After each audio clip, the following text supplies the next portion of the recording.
Alors, normalement, lorsqu'on est sinistré, on fait appel à son assurance et dans le meilleur des mondes, on est indemnisé. À quel moment est-ce que vous intervenez en tant qu'avocat? Quand les assurances ne jouent pas le jeu? Effectivement. Pour simplifier, l'avocat intervient lorsque son assureur lui notifie un refus de garantie. C'est-à-dire que... Il y a beaucoup de refus de garantie dans les Alpes-Maritimes ? Un peu plus de 50%. Un peu plus de 50%? Oui, tout à fait. Vous avez, en fait, c'est dû au système, si vous voulez, qui est mis en place, puisque vous avez l'assureur qui va décider de prendre en charge ou pas le sinistre. Et pour prendre cette décision, il va mandater un expert amiable, c'est-à-dire un expert qui est rémunéré par l'assureur. On peut donc comprendre assez aisément, au vu des enjeux, car ce sont des sommes qui sont très élevées et qui le sont de plus en plus.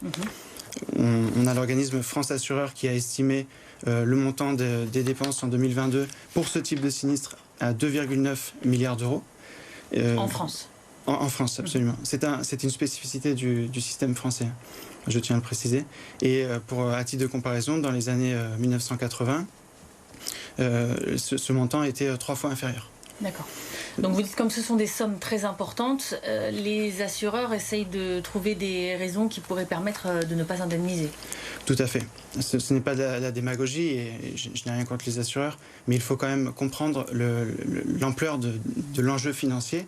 Et donc, lorsque l'assureur considère que son expert a mis en évidence des causes qui seraient extérieures à ce phénomène-là, des causes qui ne seraient pas naturelles, il va notifier un refus de garantie. Et c'est à ce stade-là que l'avocat va intervenir, puisque la stratégie va consister tout simplement à saisir le juge des référés et à demander la désignation d'un expert judiciaire. La différence entre un expert judiciaire et un expert amiable, c'est qu'il n'est pas rémunéré par l'assureur et donc il est impartial.